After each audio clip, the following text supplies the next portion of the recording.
a la seguimiento, a la secuencia de este programa educativo en diabetes mellitus tipo 2, agentes orales comprobando hechos, que compartimos 3 países, Colombia, Ecuador y Perú. Como les he comentado, este programa ha sido elaborado por un comité científico internacional con la dirección del profesor David Matthew y de la doctora Penn, y conformado por 15 expertos mundiales en el tratamiento de la diabetes mellitus tipo 2. El principal objetivo es proporcionar a los médicos y a todos los profesionales de la salud en general datos actuales y las mejores prácticas en el uso de los medicamentos orales para reducir la glucosa.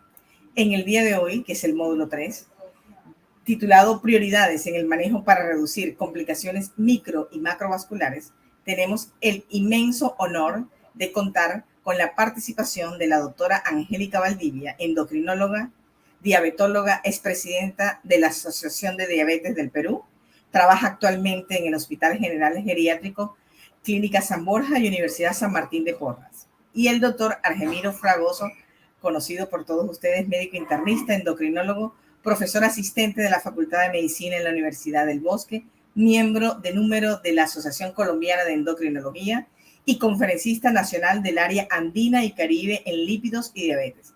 Adelante, doctor, le cedo la palabra. Muchas gracias a todos. Bueno, buenas noches. Espero que todos estén viendo mi pantalla. Joana, ¿tú me confirmas? ¿Correcto? Se ve perfecta, doctor. Ok.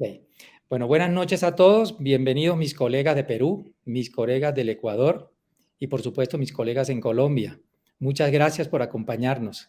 Muchísimas gracias a ti, Tomasa, por esa amable presentación y por el respaldo irrestricto de Servier para esta actividad. Y, desde luego, muchísimas gracias también a las sociedades de endocrinología del Ecuador, del Perú y a la Asociación Colombiana de Medicina Interna, que son las que están dándole el aval científico a esta presentación. Quiero empezar diciendo que estamos hablando de diabetes tipo 2.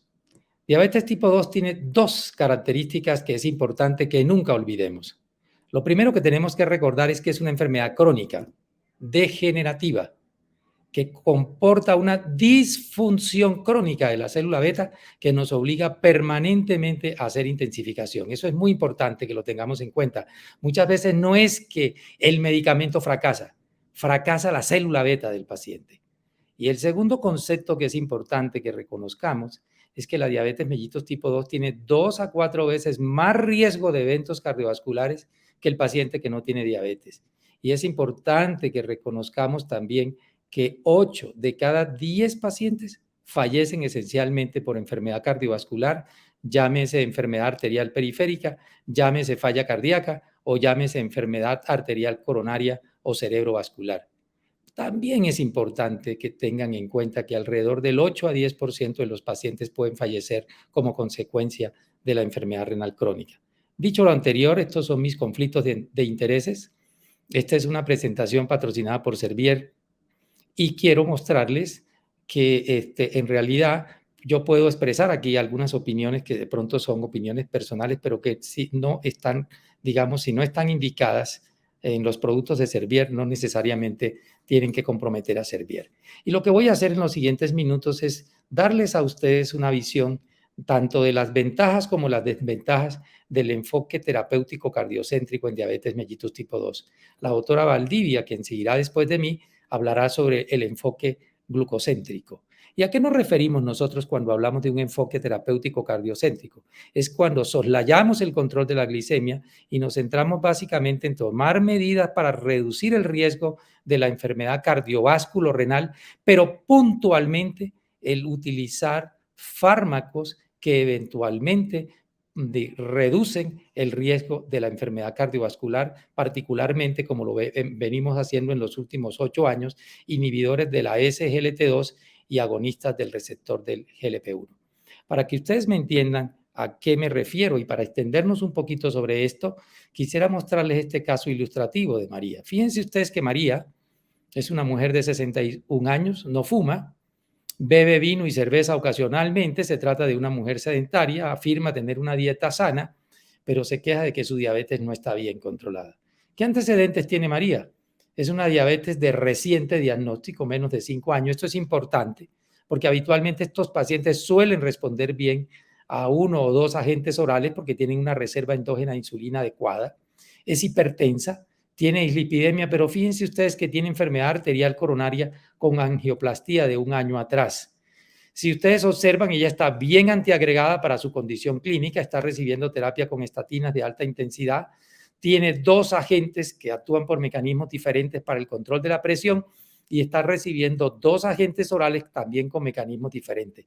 Es importante que destaquemos esto. Está con 2 gramos de metformina, que es una dosis clínicamente útil y la dosis máxima que recomendamos para metformina, y está con 10 miligramos de dapaglifosina, que es un agente no solamente hipoglicemiante, sino que hace parte de los inhibidores de la IGSGLT2, que efectivamente brindan cardioprotección y renoprotección y reducen el riesgo de que este paciente, digamos, vaya a evolucionar con falla cardíaca. De manera que si lo miramos globalmente y en atención a que es una persona con enfermedad arterial coronaria, a pesar de una diabetes de reciente diagnóstico, esta es una persona que está cardio y renoprotegida.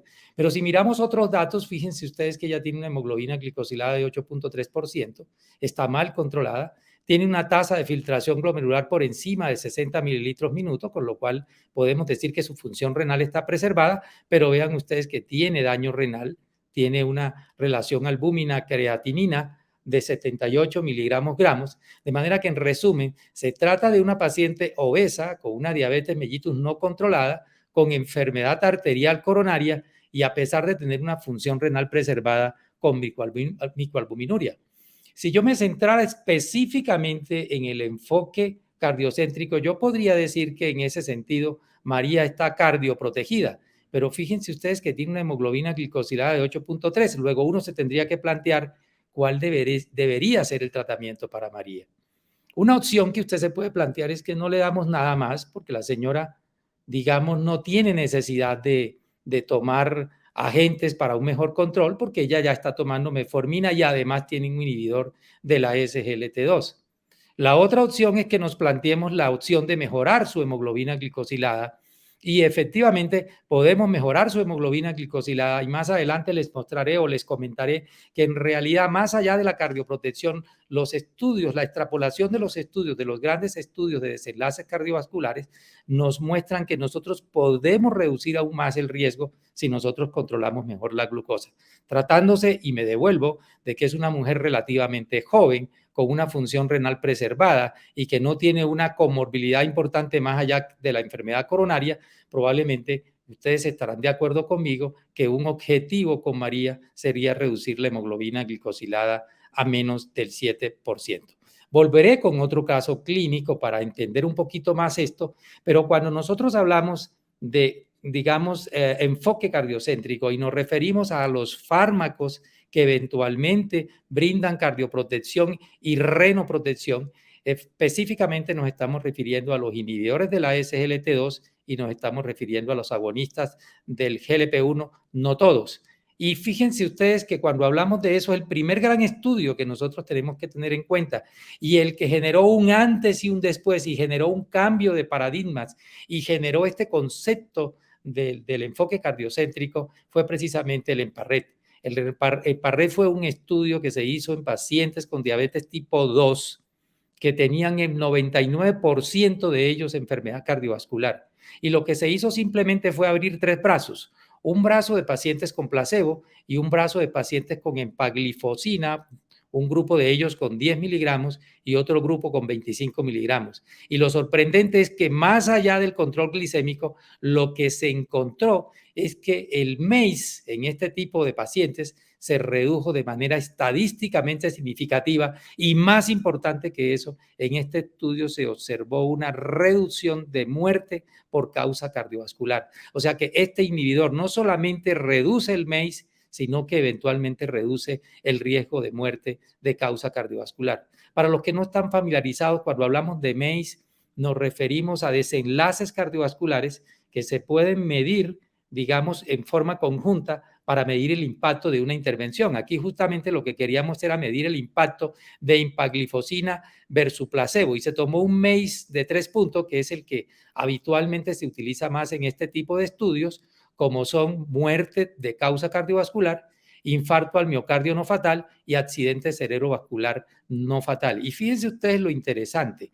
Lo interesante de esto es que si bien es cierto, con 10 miligramos de empaglifosina o 25, se consiguió prácticamente la misma eficacia hipoglicemiante. Fíjense ustedes cómo al principio del estudio hubo un mayor descenso, pero en la medida en que va evolucionando el estudio, se va perdiendo la eficacia y en términos generales lo que se observó acá fue un descenso de 0.4% más o menos de hemoglobina glicosilada respecto a placebo. Varias cosas que quiero señalar aquí. La primera es que en realidad esta diferencia es menor de lo que solicitan las autoridades regulatorias, que habitualmente es 0.5, para pensar que eso puede generar un impacto en la reducción del riesgo.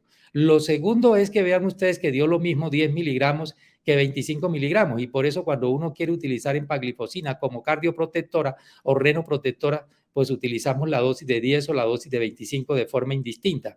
Pero lo tercero es que teniendo en cuenta esto, una observación interesante que se ha hecho recientemente es que cuando se toman los estudios de desenlaces cardiovasculares y se observa qué pasaría haciendo la extrapolación si nosotros consiguiéramos reducir la hemoglobina glicosilada por lo menos un 0.5% adicional, vale decir, alrededor de 1% de hemoglobina glicosilada, 0.9 para ser más específico, que fue lo que se consiguió en los estudios de control intensivos como el UKPDS, y eso marcó una diferencia en la reducción del riesgo microvascular. Lo que se sabe es que la reducción del MACE puede ser incluso todavía adicionalmente un 30% más. Con lo cual, esta es una de las primeras ventajas que sí tiene el enfoque cardiocéntrico y es que efectivamente sí reduce el riesgo de la enfermedad cardiovasculorenal, pero también es importante que sepan que adicionalmente a eso, si nosotros aumentamos, digamos, o reducimos más la hemoglobina glicosilada, vamos a tener un mayor impacto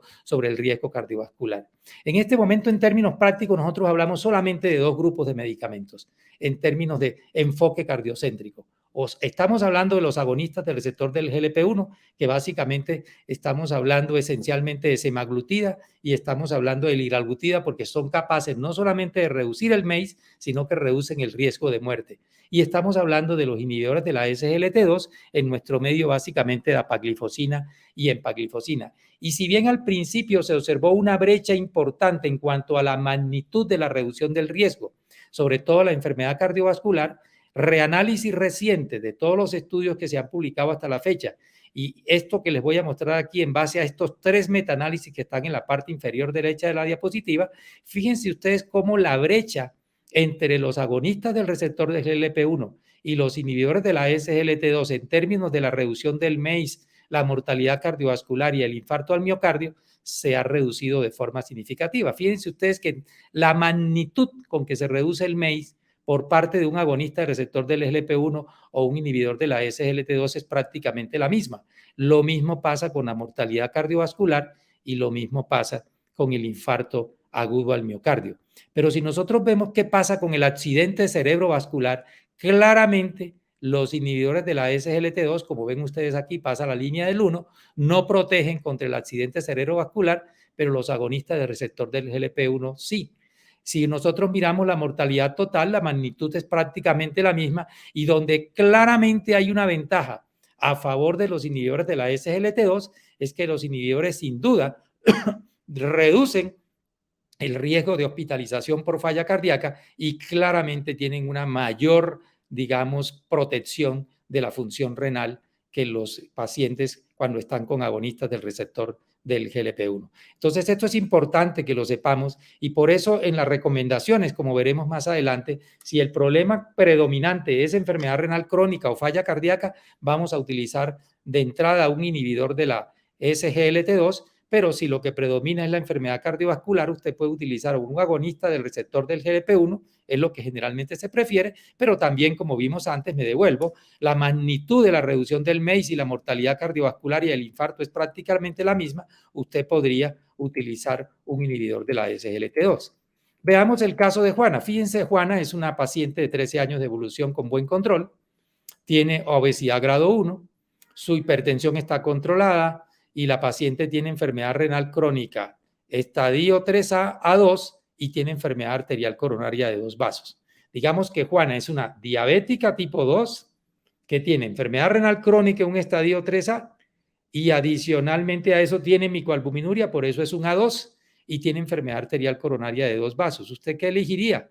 Usted podría elegir aquí un agonista del receptor del GLP-1 tipo liraglutida o tipo semaglutida, pero fíjese usted que en realidad tiene enfermedad renal crónica. Entonces usted podría elegir también un agonista del receptor un inhibidor del SGLT2, porque no solamente le va a garantizar reducción del riesgo del MACE, sino reducción de la enfermedad arterial coronaria, pero también le garantiza, digamos, protección renal. Lo interesante, y esto es lo que quiero, el mensaje que ustedes se deben llegar para la casa, es que Juana tiene un buen control. Independientemente de que Juana tenga un buen control, si tiene enfermedad renal y o enfermedad cardiovascular, debe recibir un medicamento o un fármaco con, digamos, protección cardiovasculorenal que haya sido probada en grandes ensayos. Pero no todos son ventajas tampoco para el enfoque cardiocéntrico. También hay riesgos, también hay controversias.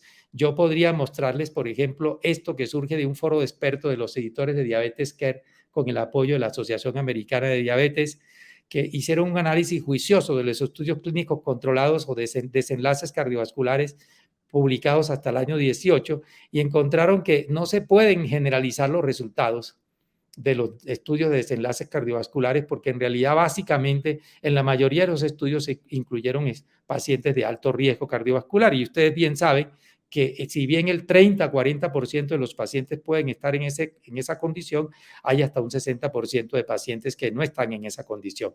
El otro gran problema es que la mayoría de esos estudios se hicieron a corto plazo y esos estudios a corto plazo no nos permiten evaluar con seguridad los potenciales beneficios y ese mismo concepto se puede también utilizar para evaluar lo que tiene que ver con el daño potencial y por supuesto la mayoría de los estudios, como el que acabo de mostrarles, se hicieron contra placebo. Por lo tanto, en términos generales, todavía nosotros necesitamos más estudios para nosotros no solamente poder saber si nosotros podemos generalizar esto y evaluar bien los potenciales beneficios y desventajas que tienen este tipo de agentes. Sin duda, los estudios clínicos controlados son el método de preferencia para evaluar la efectividad de un fármaco, pero el entorno restringido hasta ahora de la mayoría de los estudios de desenlaces cardiovasculares limita la generalidad, de las conclusiones de estos estudios.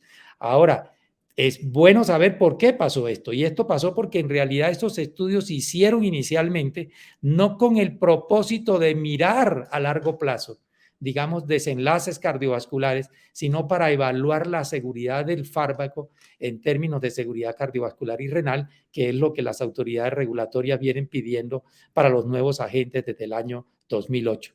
Lo otro interesante que tienen que saber, aunque en la medida en que hemos publicado más estudios esto está perdiendo un poquito de fuerza, es que cuando uno mira esos mismos estudios de desenlaces cardiovasculares y toma por un lado el subgrupo de pacientes, que son la mayoría, que tenían enfermedad cardiovascular previa, y toma por otro lado el subgrupo de pacientes que estaban libres de enfermedad cardiovascular, me refiero al inicio del estudio, en ambas situaciones, claramente los pacientes que se benefician, bien sea con los agonistas del receptor de la GLP-1 o bien sea con los inhibidores de la SGLT2, en los que claramente se ve una reducción significativa y más importante del MACE, son los pacientes que basalmente ya tenían enfermedad cardiovascular, lo que no ven ustedes aquí en los pacientes que estaban libres de enfermedad cardiovascular. Claramente hoy también hemos visto estudios, sobre todo con algunos agonistas del receptor del GLP-1, donde pacientes de alto riesgo cardiovascular y o múltiples factores de riesgo sin enfermedad cardiovascular también pueden tener una reducción del MACE, pero claramente la magnitud de la reducción del MACE es mucho más relevante cuando el paciente ya tiene enfermedad cardiovascular y eso es un elemento también a tener en cuenta. De manera que teniendo en cuenta todo eso, la visión que nosotros tenemos que tener, y ya van ustedes a empatar esto con la presentación de la doctora Valdivia, es que el enfoque no debe ser solamente glucocéntrico o debe ser solamente cardiocéntrico. En realidad el enfoque debe ser equilibrado. debe ser un enfoque integral, que prefiero decirlo de esa manera, un enfoque donde uno básicamente se limite no solamente a tomar medidas para controlar la glucosa, sino también a tomar medidas para reducir el riesgo de la enfermedad cardiovascular. Para entender un poquito más esto, veamos el caso de Carmen. Carmen es una paciente de diabetes tipo 2 de más de 5 años de evolución. Es una paciente hipertensa, controlada, con una dislipidemia mixta, pero fíjense ustedes, tiene enfermedad arterial coronaria de un vaso con una fracción de eyección preservada, vale decir que está por encima de 40. Y esta señora, adicionalmente a eso, tiene un mal control, pero tiene una función renal preservada con una tasa de filtración por encima de 60 sin microalbuminuria. Está cerca, pero no en metas adecuadas de colesterol LDL. Probablemente requerimos metas, digamos, por debajo de 55. Pero la pregunta es, ¿qué hacer con Carmen, que ya tiene 1.7 gramos de metformina y está recibiendo 60 miligramos de gliclazida MR? Esta combinación, a simple vista, pareciera una combinación inadecuada para este paciente si nosotros estamos diciendo que tiene enfermedad arterial coronaria de un vaso. Pero primero quiero decir que esta es una combinación muy frecuente en nuestro medio y además es una combinación adecuada, oportuna, y además es una combinación eficaz cuando usted combina metformina con gliclazida, que es una sulfonilurea. Lo interesante de tener en esta combinación, que es una combinación muy eficaz, es que ustedes deben tener en cuenta que si usted va a hacer la combinación de metformina con una sulfonilurea, nosotros preferimos siempre que elija gliclazida, y yo creo que el colega que eligió esta combinación, digamos, hizo una buena elección, en vez de elegir otra sulfonilurea. ¿Y por qué gliclazida? Porque gliclazida es tan eficaz como las otras, pero adicionalmente a eso es la sulfonilurea que tiene menos riesgo de hipoglicemia. Por lo tanto, siempre que usted piense en una sulfonilurea, y si usted piensa adicionar la metformina, gliclazida es la mejor elección porque es la sulfonilurea que tiene menos riesgo de hipoglicemia. Ahora, la pregunta que usted se puede hacer, ¿y por qué no se alcanzan las metas? Por lo que dije al principio, estamos hablando de una enfermedad crónica que comporta una disfunción crónica de la célula beta que nos obliga permanentemente a estar intensificando la terapia. Sin duda, Carmen requiere intensificación de la terapia porque si bien es cierto que tiene enfermedad arterial coronaria de un vaso, no está bien controlada y necesitamos buscar un medicamento que idealmente sea eficaz, que no promueva la ganancia de peso, que no promueva la hipoglicemia y en el caso de Carmen, que además brinde cardioprotección. Lo que nosotros nos planteamos entonces con esta paciente es cuáles deben ser las prioridades al escoger la adición de un antidiabético para Carmen. Entonces, una es hemoglobina glicosilada. Tiene 8.3, es una mujer relativamente joven todavía, en buenas condiciones. Podríamos pensar en una hemoglobina glicosilada de menos del 7%. Que tenga bajo riesgo de hipoglicemia, sin duda. Que tenga mínima o ninguna ganancia de peso, tampoco lo dudamos. Y que tenga un probado beneficio cardiovascular renal y que tenga una durabilidad en el seguimiento. Yo diría que más allá de otras cosas, estos 4 o 5 ítems serían elementos prioritarios para decidir, digamos, la elección de un medicamento para Carmen. Y es importante que ustedes tengan eso en la cabeza y hagan el análisis permanentemente de las características del fármaco cuando ustedes se deciden a utilizarlo. Y fíjense ustedes, por ejemplo, que cuando nosotros hablamos de eficacia, esto es capacidad de reducir la hemoglobina glicosilada. Esencialmente, los más eficaces son los agonistas del receptor del GLP-1 y las insulinas. Pero si hablamos en un segundo lugar en relación con la eficacia, pues tendremos que pensar en sulfonilureas. Fíjense ustedes que los inhibidores de la DPP4 y los inhibidores de la SGLT2 en realidad quedan en un tercer plano en cuanto a eficacia. Sin embargo, es bueno recordar que tanto los agonistas como los inhibidores de la SGLT2 promueven de forma modesta la pérdida de peso, en tanto que tanto la insulina como las sulfonilureas promueven la ganancia de peso de forma modesta, 1 o 2 kilos habitualmente, pero si usted utiliza esquemas de insulina basal bolo, las ganancias pueden ser mayores.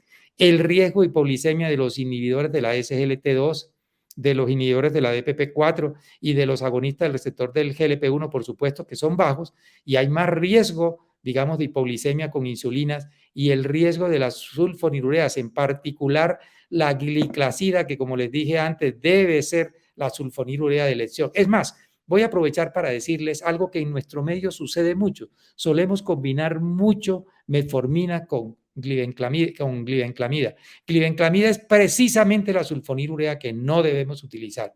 De nuevo, si usted tiene que utilizar una sulfonilurea, utilice en primer lugar gliclazida y aún en segundo lugar, si quiere utilizar otra, utilice glimepirida, pero creo que glibenclamida nosotros debemos dejar de formularla por el alto riesgo de hipoglicemia que comporta. Sin ir más allá, es bueno recordar que hasta ahora los medicamentos que han mostrado, digamos, buenos beneficios cardiovasculares, como lo dije antes, son los inhibidores de la SGLT2 y los agonistas del receptor del GLP-1.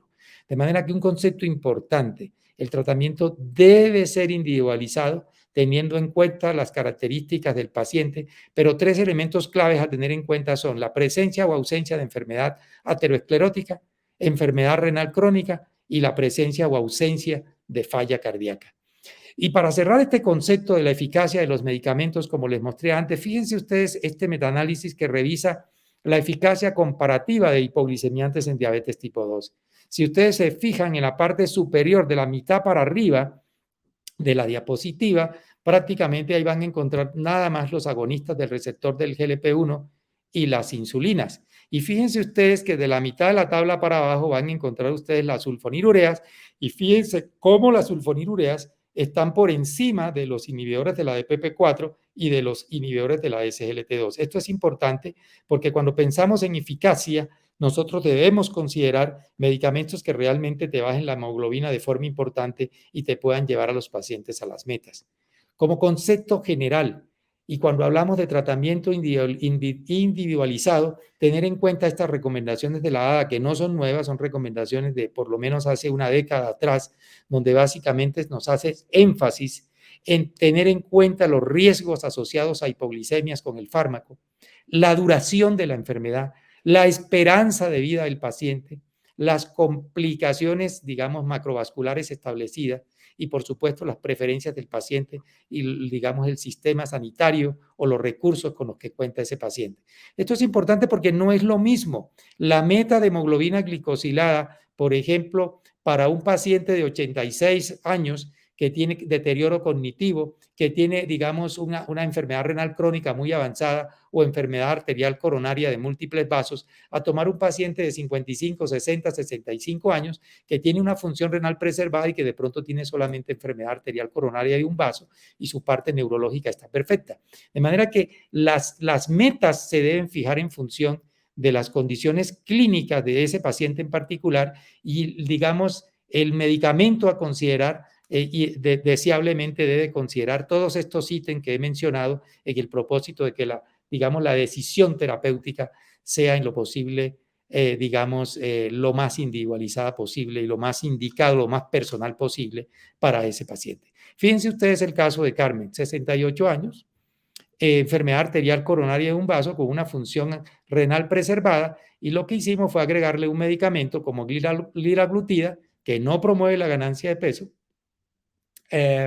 no promueve la hipoglicemia, a dosis de 1.8 es cardioprotectora y adicionalmente a eso, digamos, tiene una durabilidad probada que nos permite a nosotros garantizar no solamente alcanzar la meta, digamos, con Carmen, reducir el riesgo de hipoglicemia, sino que eventualmente estamos cardioprotegiendo a Carmen y la llevamos sin duda a metas de 8.3 a 6.7. Esta paciente incluso perdió alrededor de 3 kilogramos y su índice de masa corporal bajó de 29 a 28 kilogramos metro cuadrado.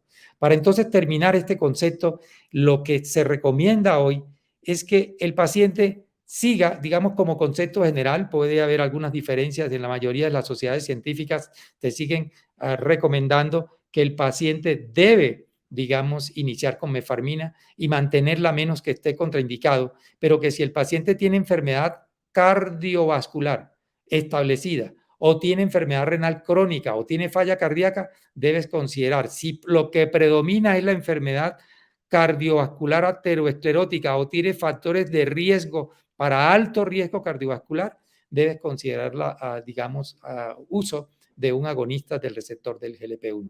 Pero si el paciente lo que tiene es enfermedad renal crónica o está en falla cardíaca, sobre todo con fracción de eyección preservada, aunque ya tenemos estudios para reducida, aunque ya tenemos estudios para fracción de eyección preservada, lo que recomendamos es el uso de un inhibidor de la SGLT2. Y unas palabras muy puntuales para el paciente con enfermedad renal crónica, vale decir, aquellos pacientes que tienen una tasa de filtración glomerular por debajo de 60 mililitros minutos o tienen microalbuminuria o proteinuria con o sin función renal preservada. Como concepto general, todos esos pacientes, por supuesto, deben abandonar el tabaco, tener medidas nutricionales adecuadas para su condición clínica, hacer actividad física regular, pero en esos pacientes tenemos que centrarnos fundamentalmente en 3 elementos básicos: control glicémico, control de la presión y control de los lípidos. Los 2 primeros, control glicémico y control de la presión arterial, son las 2 medidas más importantes para proteger la función renal. Todos esos pacientes, en general, la mayoría, si no tienen ninguna contraindicación y la toleran y tienen una función renal adecuada para recibirla, deben recibir un bloqueante del sistema renina-angiotensina-aldosterona y un inhibidor de la SGLT2, y aquellos que tengan enfermedad cardiovascular antiagregantes. Básicamente, desde el punto de vista práctico, si el paciente tiene una tasa de filtración glomerular mayor a 45 mililitros minutos, él puede recibir metformina a dosis de hasta 2 gramos. Pero si la tasa de filtración glomerular baja por debajo de los 45 mililitros minutos y es mayor de 30, lo que recomendamos es que se reduzca la dosis de metformina a 1 gramo día máximo o eventualmente suspenderla. Sin duda, suspenderla si el paciente está en diálisis o tiene una tasa de filtración glomerular estimada por debajo de 30. Ahora, si este paciente tiene una tasa de filtración por debajo de 60 y mayor de 30, deberíamos agregarle un inhibidor de la SGLT2 siempre. Pero si la tasa de filtración ya está por debajo de 30 o está en diálisis, no recomendamos iniciar inhibidores de la SGLT2.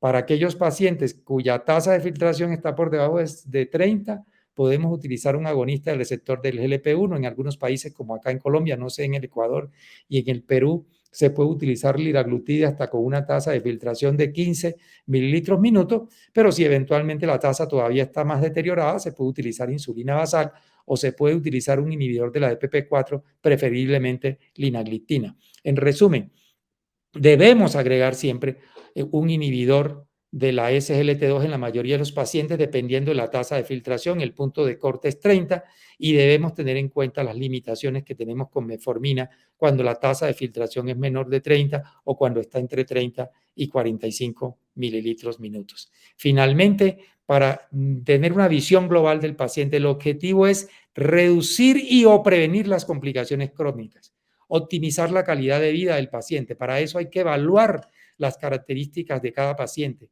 considerar aquellos factores que, digamos, si puedan impactar en la elección del tratamiento, compartir la toma de decisiones con el paciente, acordar un plan de manejo y una vez que se acuerde, se implementa, se controla, se monitorea y se revisa periódicamente. Recuerden que estamos hablando de una enfermedad crónica, degenerativa, que tiene una disfunción crónica de la célula beta y que permanentemente nos obliga a revisar y a intensificar la terapia para alcanzar las metas. Y en ese sentido yo diría que esta imagen tomada de las recomendaciones de la ADA del presente año es una imagen poderosa. Fíjense ustedes lo que está sugiriendo esta imagen. Modifique el estilo de vida, haga educación diabetológica en el propósito de reducir las complicaciones crónicas, fundamentalmente las complicaciones cardiovasculorenales. Y para eso, esencialmente, controle la glucosa, controle la presión, controle los lípidos y agregue agentes que adicionen beneficios cardiovasculorenal. Recuerde, proteger el riñón es clave y en la medida en que usted lo protege, en esa misma medida también se reduce la carga de los eventos cardiovasculares. Algunos mensajes claves para llevar a casa. Adopte un plan de manejo individualizado con un enfoque integral. Revise, controle y alcance las metas.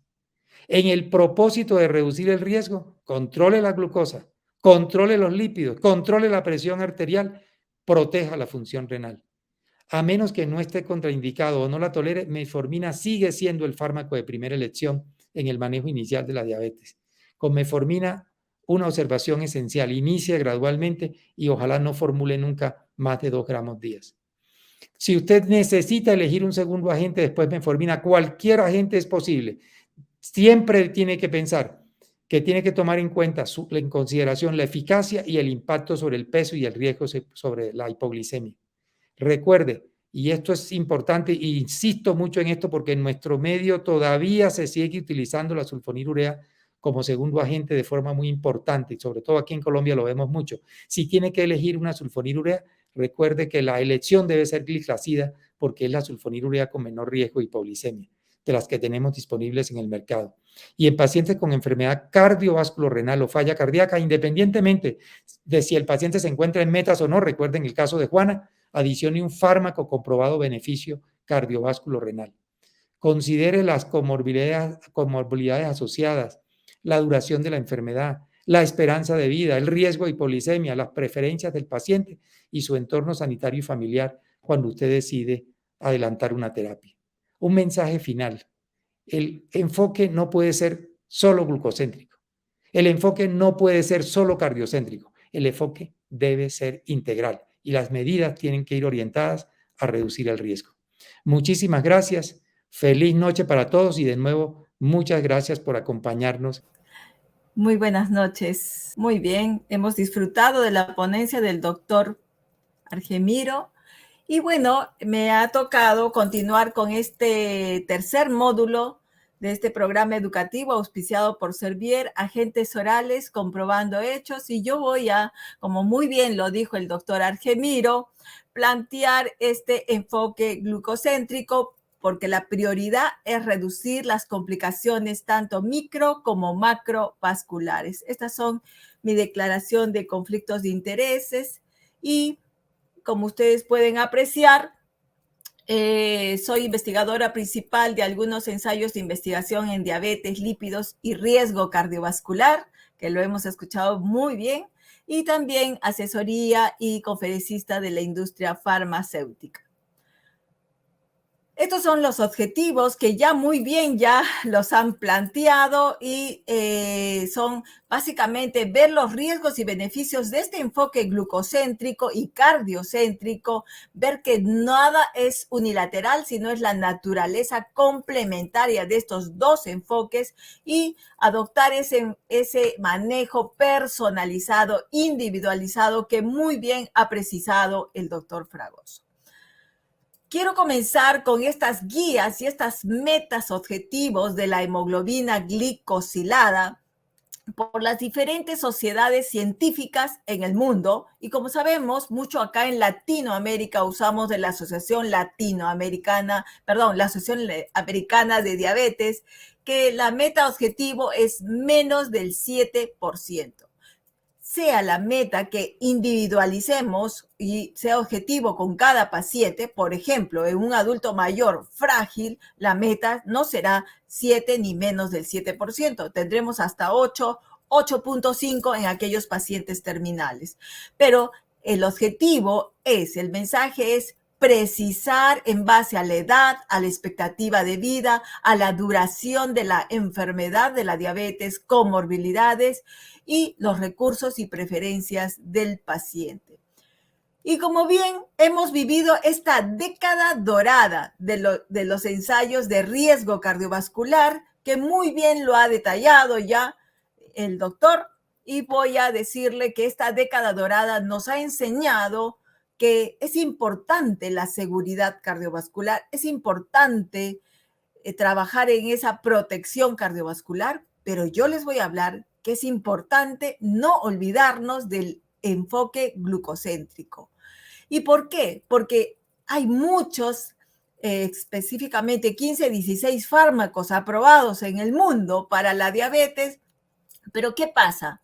El control metabólico en los diabéticos, y me preciso con la región SACA, sudamericana y centroamericana, es 63% de pacientes no llegan a la meta. Es decir, que 63% de pacientes en Latinoamérica y Centroamérica tienen una hemoglobina glicosilada más del 7%.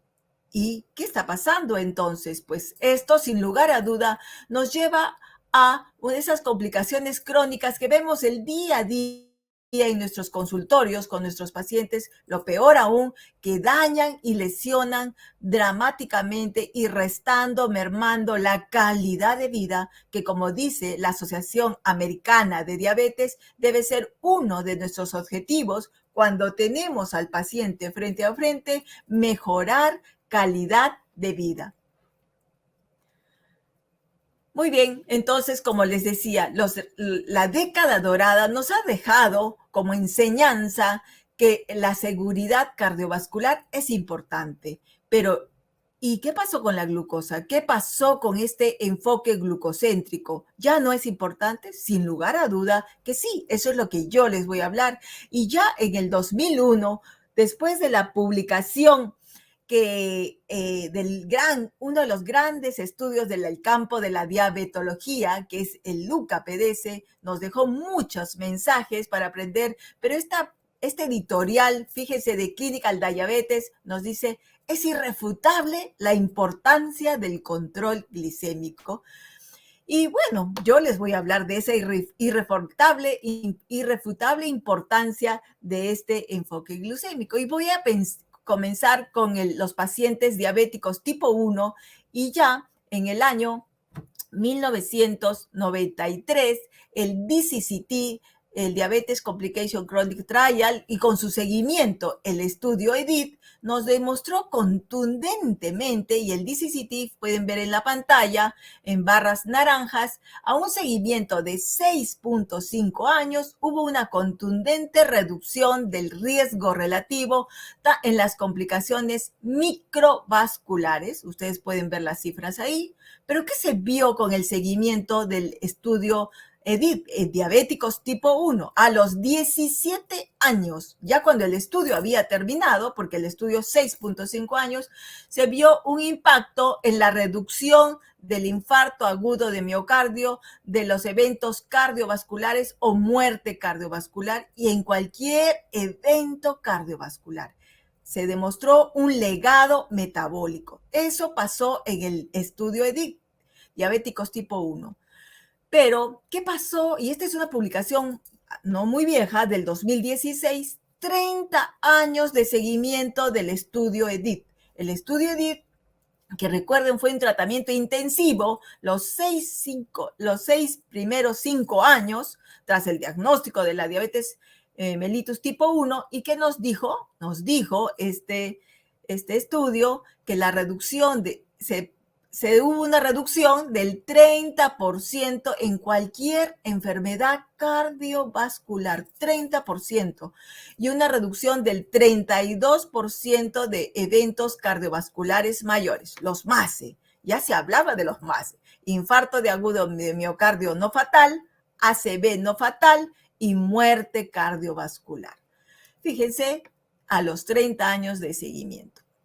Y viene el LUCA-PDS. El LUCA-PDS, como les comentaba, uno de los más grandes estudios observacionales prospectivos en el campo de la diabetología en pacientes diabéticos tipo 2, naive, nuevos, reciente diagnóstico, y tenían una edad promedio de 50 años. Y contundentemente el estudio UCA-PDS nos dijo que la tasa por cualquier desenlace relacionado con la diabetes, es decir, cualquier complicación clínica en la diabetes, tenía una estrecha relación con el aumento de la hemoglobina glicosilada, con la concentración de la hemoglobina glicosilada. Y acá en desenlaces, acá en líneas rojas, podemos ver los desenlaces microvasculares. A mayor concentración de hemoglobina glicosilada, mayor desenlaces microvasculares, pero también se vio un aumento de los enlaces de infarto agudo de miocardio.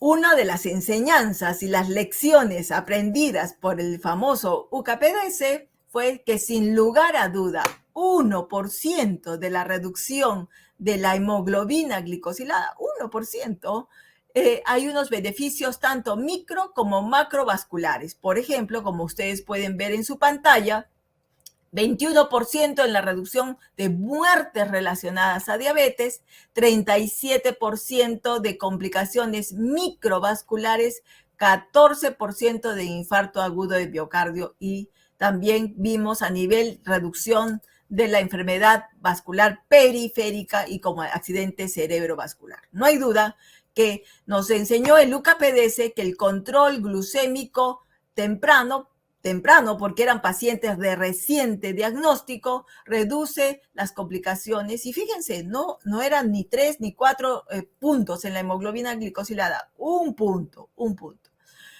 Muy bien, este estudio también nos dijo que existe un efecto legado, como ya se había hablado en la diabetes tipo 1, en el estudio EDIT. Fíjense, el seguimiento a los 10 años del estudio UKPDS también nos dijo infarto agudo de miocardio, 15%, y ¿qué más? Toda causa de mortalidad, una reducción del riesgo relativo de mortalidad por toda causa, un punto duro muy importante, 13% a los 10 años, algo estadísticamente significativo. Y ahí lo pueden remarcar, esto se vio en el UKPDS. Pero hay, además de que hay otro problema que empezamos tarde, esto se llama la inercia clínica, que es definitivamente, y esto está sacado del IDF, de la última versión del Atlas de la IDF, que es la 10ª edición del año pasado, nos dice que uno de los responsables del mal control de los que pacientes no llegan a la meta es la inercia clínica. Y la inercia clínica es tema de otro día de simposio, lo podemos hablar al final de la charla, pues el 50% de esta responsabilidad, de esta culpa de la inercia clínica es por causa de nosotros, los profesionales de la salud, porque no iniciamos tempranamente o porque iniciamos y no intensificamos la terapia, como estuvo hablando el doctor Argemiro, iniciar una metformina con una glicazida con excelente combinación eficaz y sin riesgo de hipoglucemia. Bueno, yo les traje para dar un énfasis a esta inercia terapéutica, este gran estudio Discover, publicado ya hace un par de años, donde se vio, si ustedes ven mi puntero, donde se vio cuánto tiempo se tarda para utilizar el segunda droga, el segundo fármaco, pues se tarda 6.2 años en los pacientes americanos, América del Sur, América del Norte, América del Centro. Entonces, eso es importante, que es la demora, la larga exposición a altos niveles de hemoglobina glicosilada, lo que va a marcar, como vamos a ver, la mala memoria metabólica. Y este es el gran estudio Discover con más de 15,000 pacientes diabéticos tipo 2. Entonces, yo les voy a acá presentar a Amelia, que es una mujer de 50 años, fíjense, bastante joven, que recientemente se practicó un examen por un chequeo, quería saber cómo se encontraba, y se encontraba una hemoglobina glicosilada 9.3%, una glucosa en ayunas 225, y antecedentes tenía hipertensión hace 2 años, pero ella se controlaba relativamente porque no acudía constantemente al médico, ¿no? Ella tomaba su enalapril una vez al día y ella pensaba que con eso era suficiente. Tiene una carga familiar muy fuerte, pues como ustedes pueden ver ahí, tiene una madre que tiene una historia de diabetes mellitus tipo 2 de larga data, y 2 hermanos, además, con diagnóstico de diabetes. Bueno, en la entrevista con Amelia, en la consulta, ella dijo que había ganado cerca de 23 kilos en los últimos 2 años, y esto se fue la disculpa de la pandemia, no hay movimiento, estuvimos encerrados, ¿no? Y pues ella presenta síntomas de hiperglucemia, visión borrosa, cansancio, y niega síntomas cardiovasculares. Ella tiene un índice de masa corporal de 37, una presión arterial, como ustedes pueden ver ahí, 145/93, y un pulso ok. Entonces, al examen general no hay mayor sintomatología, al examen general no tenía un bocio palpable, todo estaba ok. Y el sistema nervioso, pues fíjense que ya se encontraba una alteración en el fondo de ojo y también una alteración en la neuropatía diabética. Entonces, yo les pregunto, Amelia, tiene una tasa de filtrado glomerular y las impresiones diagnósticas, como ustedes ya se estarán respondiendo en sus casas esta noche, es una diabetes mellitus tipo 2 de reciente diagnóstico, pero ya ustedes saben cuántos años los ha tenido atrás, una hipertensión que ella creía que estaba controlada, descontrolada, y ya tenía manifestaciones de complicaciones microvasculares. Entonces, yo les pregunto a ustedes, ¿qué concentración de hemoglobina glicosilada usted fijaría para Amelia? Menor o igual a 7%, menor a 7%, menor a 6.5%, otro valor de hemoglobina glicosilada. Pues ahí ustedes ya creo que están diciendo unos menos de 7, menor o igual a 7, porque es una paciente de reciente diagnóstico. Y definitivamente, como ya muy bien lo ha repetido Fragoso, el doctor Fragoso, y les digo, tiene que ser personalizado, individualizado y concertar médico-paciente a llegar a un acuerdo para que esta meta sea seguida, monitoreada y controlada. Pues para Amelia, esta meta de menor de 6.5 debe ser excelente siempre y cuando no haga hipoglucemias o tenga un tiempo en rango, motivo quizás de las excelentes preguntas al final, de más del 70%. ¿Y qué recomendaría usted para tratar a Amelia esta noche? Pues sin lugar a duda, modificaciones en el cambio en el estilo de vida, o agregaría monoterapia, o usted agregaría metformina con otro antidiabético oral, o agregaría un cambio en el estilo de vida, un antidiabético oral, un antidiabético inyectable. Como les voy a comentar más adelante, lo importante es llegar a la meta y ver al paciente como en forma integral y no solamente ver el árbol, sino ver el bosque. Y de eso les voy a hablar. Entonces, ¿de qué tenemos que hacer para que Amelia vence el tiempo perdido? Porque recién se ha diagnosticado, pero ya perdió un tiempo tiempo no diagnosticado. Tenemos que cambiar el futuro de Amelia. ¿Y cómo podemos cambiar? Llegar a la meta desde el primer año. Y eso lo dijo Kunti en una publicación muy interesante ya hace algunos años. Llegar a la meta desde el primer año impacta en la reducción de las complicaciones cardiovasculares. Y este estudio de Kunti es una cohorte de más de 100,000 pacientes donde se vio, y acá les indico, la línea azul es los pacientes que llegaron a que tenían una hemoglobina glicosilada más del 7%, es decir, que no recibieron terapia intensiva en el primer año del diagnóstico. Y la línea en verde son aquellos pacientes con una hemoglobina glicosilada menor a 7%.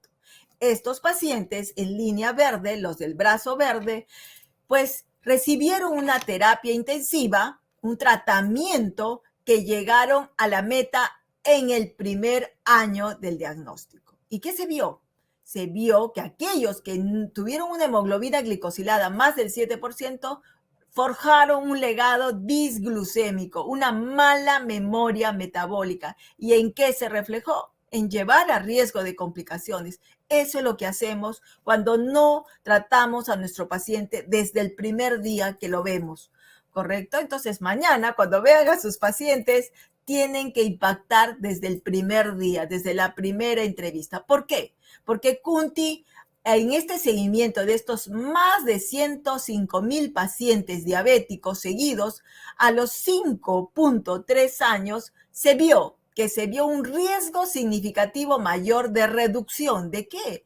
De infarto agudo de miocardio. Fíjense, 67% de reducción del riesgo relativo de infarto agudo de miocardio, 51% de accidente cerebrovascular, y falla cardíaca. Fíjense, falla cardíaca. Tanto que hablamos de seguridad cardiovascular, yo puedo proteger este corazón, esta falla cardíaca, esta insuficiencia cardíaca que pasa desapercibida, yo diría asintomática los primeros años, NIHA 1, NIHA 2, y podemos reducir el riesgo en un 64% tan solo llegar a la meta en el primer año de diagnóstico. Muy bien, entonces, ¿existe el efecto legado y la memoria metabólica? Existe la importancia del enfoque glucocéntrico y sobre todo en el primer año del diagnóstico, como fue hecho en el estudio UCAPDS. Fueron pacientes de reciente diagnóstico y fueron pacientes como Amelia, promedio 50 años de edad. Y esta es una publicación del año pasado, la evidencia del UCAPDS 88, y nos habla de 2 puntos. La mortalidad por todas las causas, y nos dice, este fue un seguimiento de 20 años del UCAPDS, un análisis de 20 años de seguimiento, y se vio que si yo reduzco 1% de reducción de la hemoglobina glicosilada, intervengo en el diagnóstico, apenas debuta el paciente o se acerca a nuestro consultorio con un reciente diagnóstico, yo voy a reducir un casi 20% de mortalidad por todas las causas, precisando 18.8% de reducción de riesgo de morir por todas las causas. Pero si yo voy a impactar 10 años después de la enfermedad, o sea, 10 años ya viene Amelia, con 10 años de enfermedad, yo voy a impactar 2.7% de reducción del riesgo. Quiero enfatizar acá que es importante, así tenga 20 años de enfermedad, tengo que también lograr la meta. Definitivamente, como dice una canción, nunca es tarde para llegar a la meta, pero mi impacto va a ser mucho menor. Y después de mortalidad por todas las causas, fíjense lo que evidencia el UCAPDS 88, publicación del año pasado. Seguimiento a 20 años, infarto agudo de miocardio. Si yo reduzco 1% de reducción de la hemoglobina glicosilada en el diagnóstico, voy a reducir 19.7% del riesgo de que nuestro paciente tenga infarto de miocardio. Pero si yo voy a actuar 10 años después, 1% de reducción de la hemoglobina glicosilada me va a impactar 6.5%. Reitero nuevamente, nunca es tarde, pero vean la gran diferencia que yo puedo ayudar a Amelia cuando impacto al reciente. Entonces, la detección de la prediabetes o esas diabéticas asintomáticas, la diabetes tipo 2 con la optimización, se debe optimizar la glucosa en forma temprana. Tiene que ser un control estricto y eso va a contribuir, este enfoque glucocéntrico en el primer año va a contribuir a prevenir las complicaciones tanto micro como macrovasculares a largo plazo. Y el estudio de Link, que les recomiendo que lo lean, pues nos dice singularmente, nos dice que los valores históricos de la hemoglobina glicosilada definitivamente explican el efecto heredado de la diabetes tipo 2, la memoria metabólica. Y acá les traigo el resumen de lo que yo les he hablado, UCAPDS, AVANCE, ACCORD y BAD. Y acá pueden ver de lo que yo, UCAPDS, la edad promedio como Amelia, fíjense, 50 años, son pacientes relativamente jóvenes, a diferencia de los otros estudios, ya pacientes adultos mayores, ¿no? Y la duración de la diabetes, 0 años, y acá ya tenían una duración los otros estudios, 8, y el estudio de veteranos, fíjense, casi 12 años de enfermedad de la diabetes. Acá en el UCAPDS no tenían historia de eventos cardiovasculares, importante impactar en este tipo de pacientes, y acá ya había 32, 35 y 40% de historia de eventos cardiovasculares respectivamente. Y entonces ahí les traigo el resumen, la importancia de actuar en pacientes diabéticos como Amelia, de reciente diagnóstico. Voy a forjar un buen legado metabólico. Y entonces acá en línea pueden ver acá mi puntero, UCAPDS, Amelia, yo impacto desde el primer año y voy a tener un buen legado metabólico. Pero si yo voy a esperar que Amelia pase 10 años y después voy a intervenir, nunca es tarde, nunca es tarde, voy a intervenir, pero fíjense, este legado, no, este mal legado va a incrementar el riesgo de complicaciones a largo plazo. Entonces, no hay duda, lo que les quiero decir, que los beneficios de una intervención temprana versus una intervención tardía. No dejemos a Amelia sola en este camino, porque el tiempo ideal es del primer año de diagnóstico con una terapia intensiva, eficaz y sin que pueda tener la tendencia a hipoglucemia, por ejemplo, como las sulfonilurias, como gliclazida, que es eficaz, sin riesgo de hipoglucemia y con efectos vasculares interesantes. Entonces, ¿cuál podría ser la razón de la ineficacia de estos estudios que les he lanzado, como el ACOR, el AVANCE y el ADVANCE? Indiscutiblemente, pues fueron pacientes mayores, adultos mayores, indiscutiblemente con enfermedad cardiovascular, ¿no? Y entonces las metas fueron también más estrictas, llegar a 6.5%, y el tratamiento intensivo definitivamente versus el estándar produjo casos de hipoglucemia. Por eso es que se tuvo que cortar el estudio ACOR.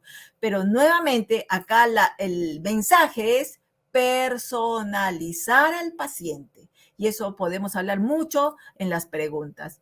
Y el otro punto, pues sin lugar a duda, ya lo repetí, que eran pacientes ya con historia de eventos cardiovasculares. Por eso que la hipoglucemia, y eso ya lo demostró el estudio de veteranos, la hipoglucemia es un factor más importante para desencadenar otro evento cardiovascular, inclusive por encima del antecedente de enfermedad cardiovascular. La hipoglucemia, no podemos producir hipoglucemia en nuestros pacientes. Eso es muy perjudicial y el tiempo en rango nos ha dado metas estrictas, ahora con mucha más razón para poder proteger a nuestros pacientes, porque causar hipoglucemia es paso seguro que nuestros pacientes podamos llevarlo a un riesgo cardiovascular, a un evento cardiovascular. Y yo les estaba hablando de este manejo integral, que este enfoque glucocéntrico también hace mucho hincapié, y el estudio Steno pues es nuestra bandera. Ya esta publicación del 2008 en New England nos dijo claramente lo que hay que mirar el bosque y no solamente el árbol. Hay que ver lípidos, hay que ver presión arterial, hay que ver el peso y este ejercicio. Y con respecto a Amelia, pues ustedes tiene un diagnóstico. Como ustedes ven, esta categoría de riesgo cardiovascular ya fue lanzada en el 2019 por la Sociedad de Cardiología Europea, y nos clasificó exactamente. Y lo que yo les quiero traer acá también de mensaje esta noche, que no hay paciente diabético con riesgo bajo. No existe. Riesgo muy alto, riesgo alto o riesgo moderado. No existe paciente diabético con riesgo bajo. Y tenemos que tratar el LDL sin lugar a duda, colesterol LDL, menos de 55 miligramos si nuestro paciente tiene muy alto, o menos de 70 si tiene alto, y riesgo moderado menos de 100, así como el colesterol no HDL. No nos olvidemos de la presión arterial, que es muy importante. No nos olvidemos del peso. No nos olvidemos de ese cambio en el estilo de vida. Ejercicios, comer saludable, dormir mínimo 6 horas y en forma continua. Algún paciente me dijo, pero yo duermo 2 horas de 1 a 2, luego a las 5 a las 6, 6 horas en forma continua, y evitar el estrés. Algo muy difícil, pero hay que decírselo a nuestros pacientes. Entonces yo quiero terminar esta linda noche y espero que lo hayan disfrutado, estas pláticas que hemos hecho con ustedes. El manejo de la diabetes debe ser personalizado y que no nos quede duda, y hay que haber un equilibrio entre la estrategia glucocéntrica y cardiocéntrica, porque la estrategia glucocéntrica ha llegado para quedarse. Hay que llegar a la meta de forma temprana y debe ser siempre un objetivo del tratamiento.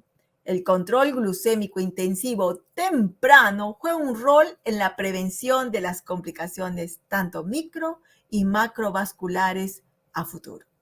La inercia terapéutica, sin lugar a duda, es uno de los responsables del legado disglucémico.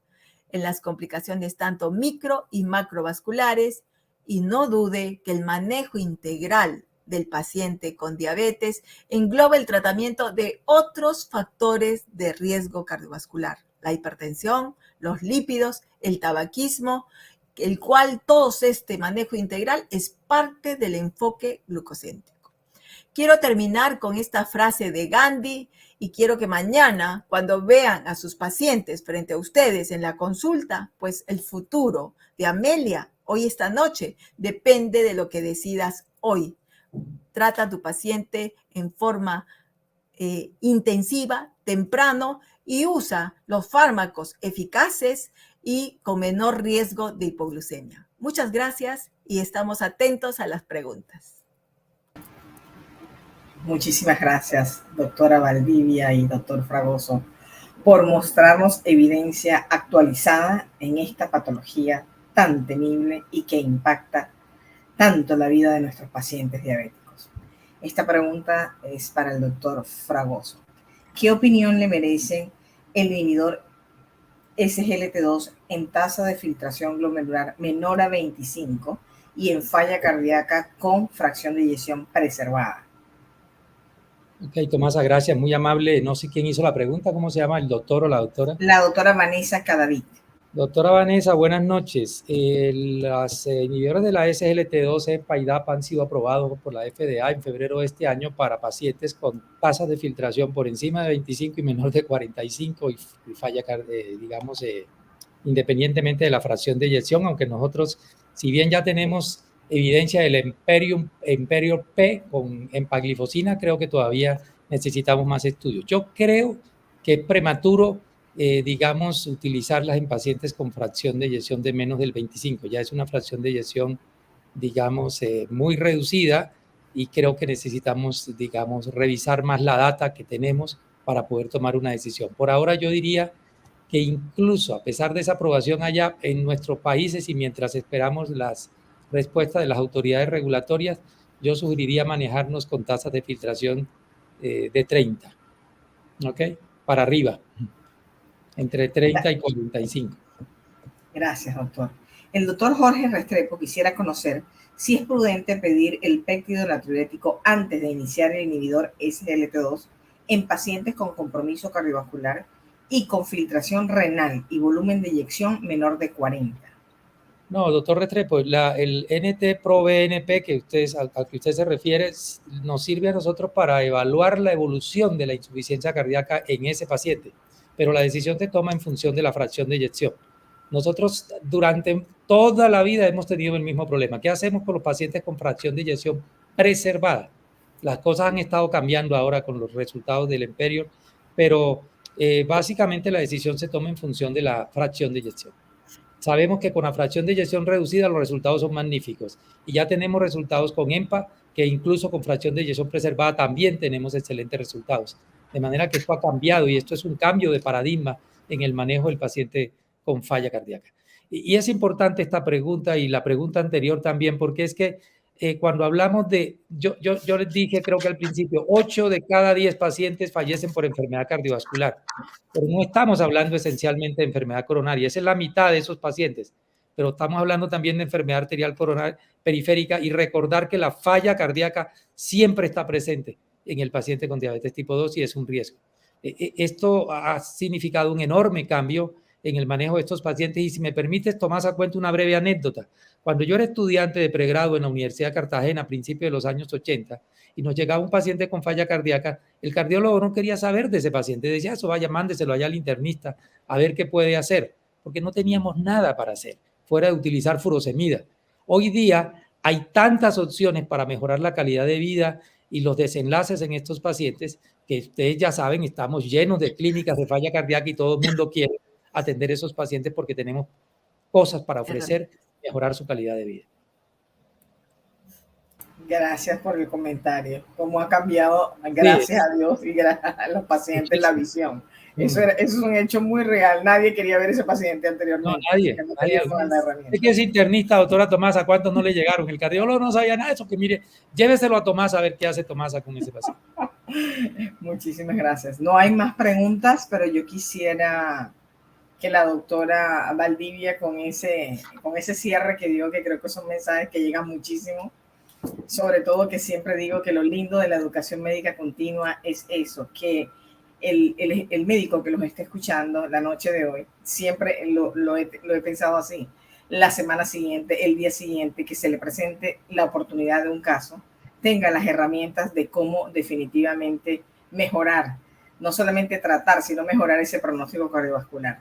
Doctora, enfoque cardiocéntrico, enfoque glucocéntrico, sí, usted lo dijo el doctor Fragoso, definitivamente hay que individualizar el paciente, cada paciente es diferente, los dos enfoques son importantes, pero la doctora Valdivia, ¿qué es lo primero que piensa cuando tiene ese paciente? Estamos hablando de un paciente, como ustedes presentaron, la mayoría entre 50 y 60 años de edad, con una diabetes de menos de 5 años de evolución y una hemoglobina glicosilada que está por encima, o glicada que está por encima de 8.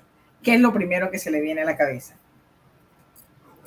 Reciente diagnóstico, doctora Tomasa. Reciente diagnóstico, eso es correcto. Sin tratamiento, Bueno, no ha recibido tratamiento. Sin tratamiento, correcto. Muy importante, sin tratamiento. Sí, definitivamente este es un caso, como dijo Gandhi, de hoy depende que yo pueda cambiar la vida de este paciente. Y como dice la Asociación Americana de Diabetes en la guía, dice, usted tiene 2 funciones que tiene que hacer. La primera es mejorar calidad de vida y la segunda es disminuir las complicaciones tanto micro y macrovasculares.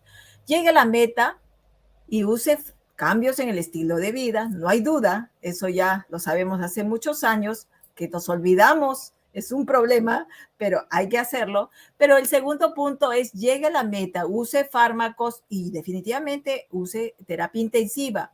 Y definitivamente ya hay estudios como el estudio Verify, hay estudios como el estudio Composite, empiece terapia combinada. Eso es lo ideal, pues, ¿no? Eso es lo ideal porque le da más fuerza para llegar a la meta tempranamente. Eficacia, y podemos usar, y vamos a ver el mundo real. El mundo real, mucha gente no tiene, a pesar de que el costo-beneficio, riesgos y beneficios de usar análogos de GLP-1, usar inhibidores de la SGLT2, pero bueno, ahí en Colombia ustedes tienen la ventaja que estos productos están, los cubren, ¿no? Los seguros en una gran proporción de la población. Pues acá en Perú, eso no es una realidad que sucede.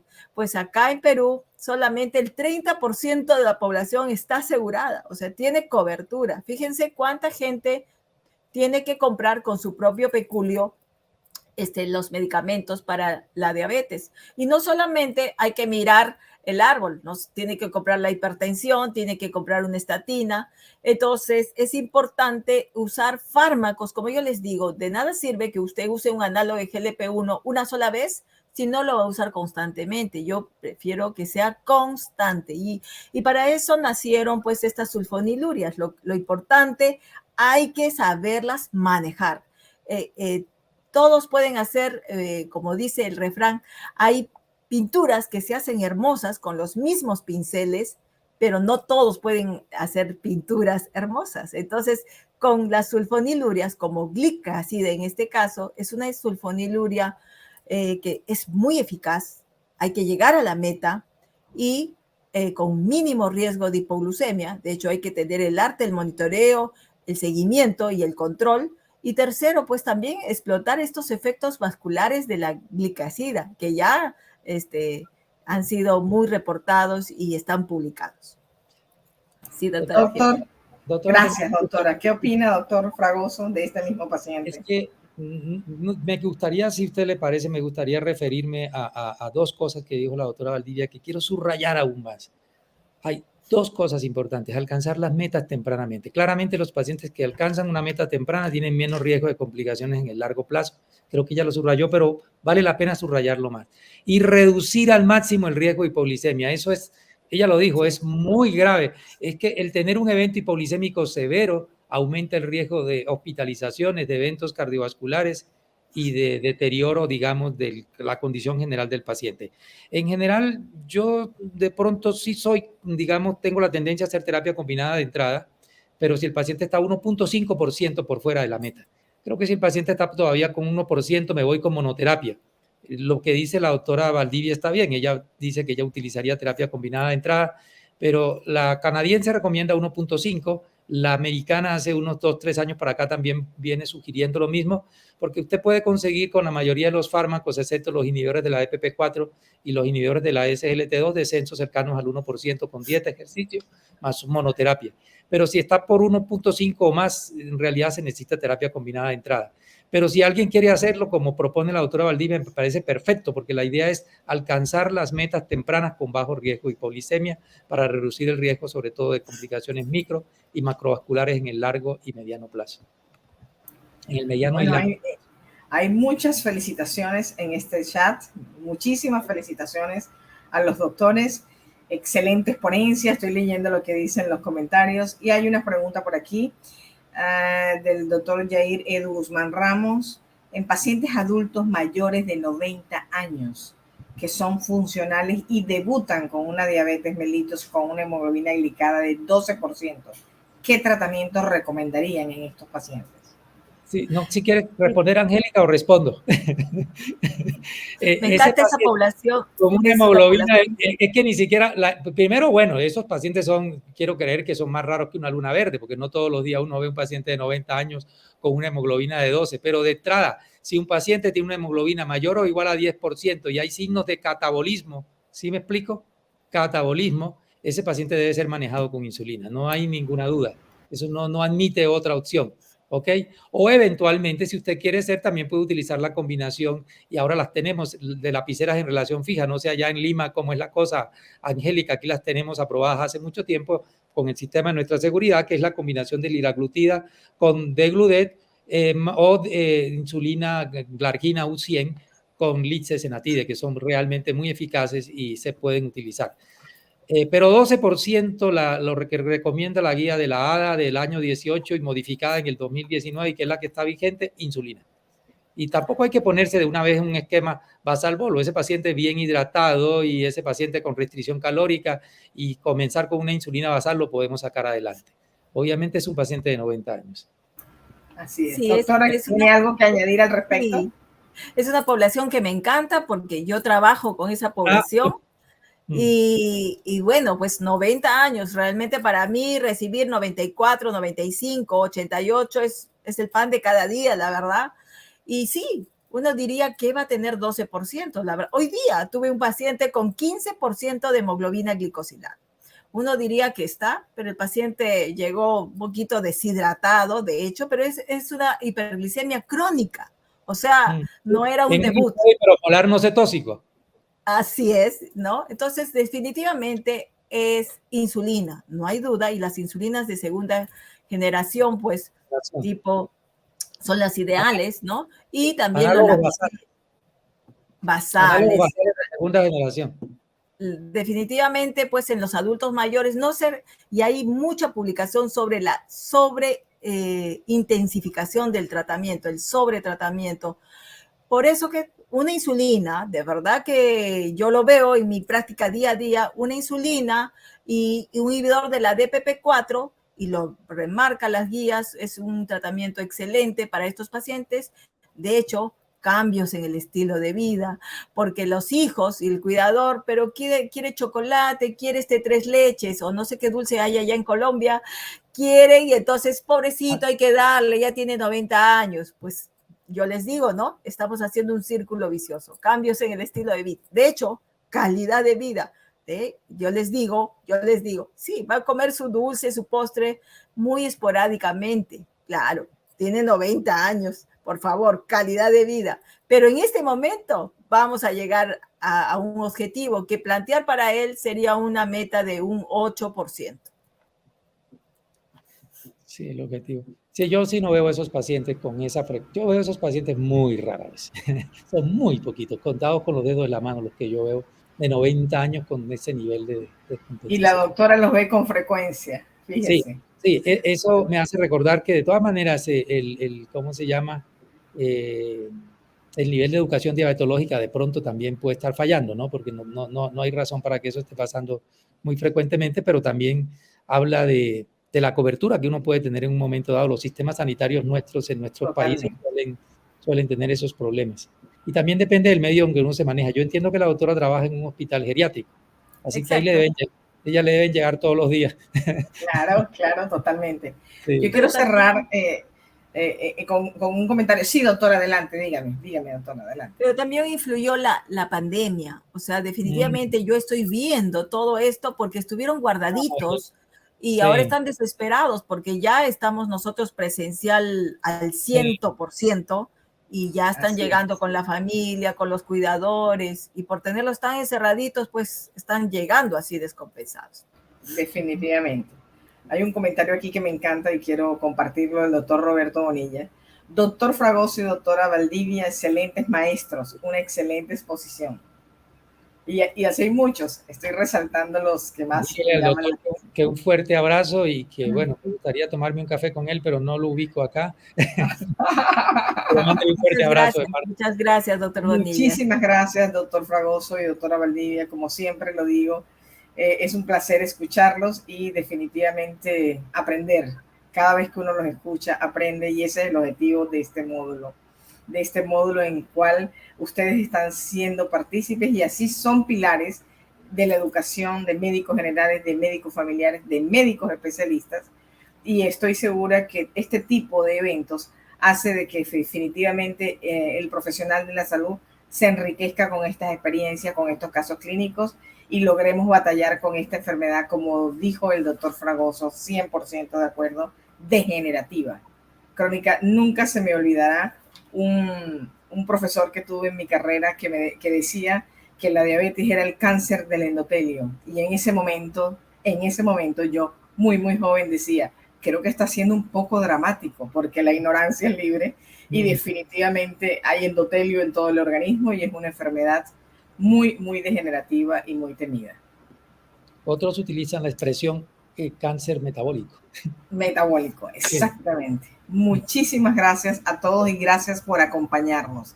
Tenemos una excelente presencia tanto virtual como en los lugares donde se está haciendo presencial. Así que permítanme felicitarnos por mantener este público tan activo. Que esté muy bien. Muchas gracias, doctora Tomasa, doctora Angélica. Es un placer compartir con usted. Hasta pronto. Buenas noches. Hasta pronto. Un placer. Que disfrute.